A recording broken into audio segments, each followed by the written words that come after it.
Hello gamers, we are going to talk about Battletech, a game of armored combat. It is a board game about giant robot combat, from the 1980s, that was relaunched recently. These giant robots are called Battlemechs, or just mechs. In this video, we are going to analyze Battletech data, in order to have some tactical defensive awareness, about armor and risk of ammo explosion. We are going to refer to the standard game, not the beginner box, not the full set of rules of Total Warfare rulebook. There are two ways to defend your mech. To stop an attack with armor, or terrain, or to avoid it with movement. It is important to see how much armor a mech has, because it will have to withstand enough impacts, and survive. A stronger armor allows you to make mistakes, and survive. In this chart, you can see that arms, and then legs, usually are the weaker locations of a mech. The strongest section is the center torso, where the fusion engine and gyroscope are located. We can see how notably weak the commando is.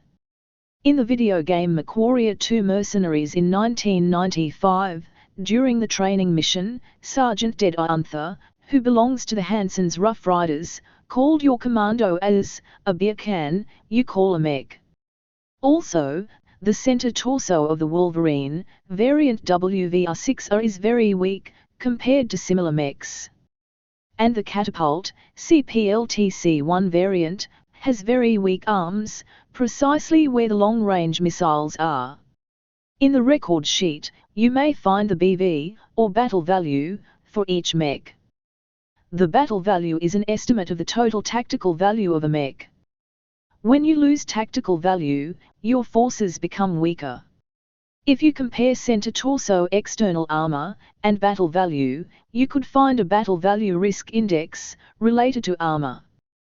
Divide battle armor by center torso armor. The Commando Com-3R poses a very high risk. The Commando Com-2D has medium-high risk. The Griffin and Catapult CPLTC-1 show medium-low risk. The rest of mechs show low or very low risk. Notice that this index is about the danger of having fusion engine and gyroscope damaged. But there are other significant risks when armor is destroyed, like ammunition explosion. Ammunition explosion could happen if external armor is destroyed, and if there is a critical hit that affects ammunition. It also may happen because of excessive heat.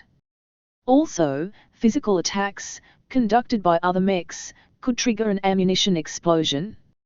Many Battletech fans used to say, information is ammunition, but in the battlefield, ammunition is ammunition. Ammunition could turn your mech into a New Year fireworks show. So you have several options to make the enemy mech to self-destroy with an ammunition explosion. You can physically attack a mech and go through its armor, or use your weapons to destroy its armor. Also, you may try to psychologically push a player to fire weapons, to jump, and to run, to overheat his mech, and force an ammo explosion. You may concentrate fire on overheated mechs, to push enemy players that do not handle heat very well. If you have your ammunition racks fully loaded, you can see that an ammunition explosion will destroy the mech, no matter where the ammunition is located. So it seems a good idea to fire your ammunition weapons as soon as you can, to minimize the effects of an internal explosion. But it will have a price, in terms of heat. So you need to decide. There is no perfect choice. If you check ammunition locations, you can see the Locust LCT-1E and Awesome AWS-8Q do not have any ammunition. They have no risk of ammunition explosion. Some mechs have ammunition in 2 or even 3 locations, which means more risk of explosion if any of these locations suffers a critical hit. If you check the average armor of these locations, as well as the battle value, we may calculate a battle value risk index associated with ammunition explosion. To calculate the index, divide battle value by the average of external armor, covering the locations where ammunition is, and then multiply by the number of locations of the mech that contain ammo. The worst risk rating belongs to the Commando Com 2D.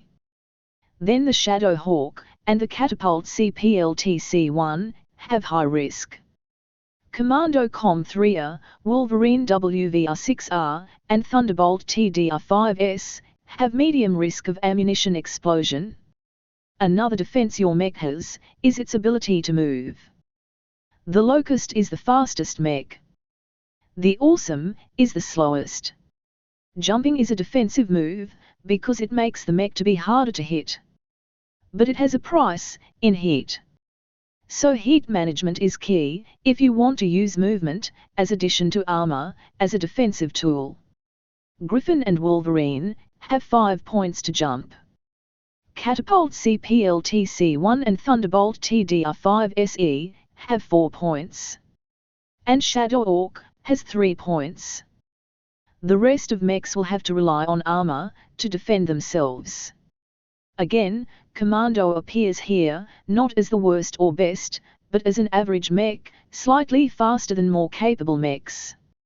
Running also serves as defense, as it impacts the target modifier of opponents when they attack. Every target modifier point you achieve when enemies are attacking you, caused by your movement, reduces the enemy chance of impact on you in 9%. But it increases heat. So keep heat under control.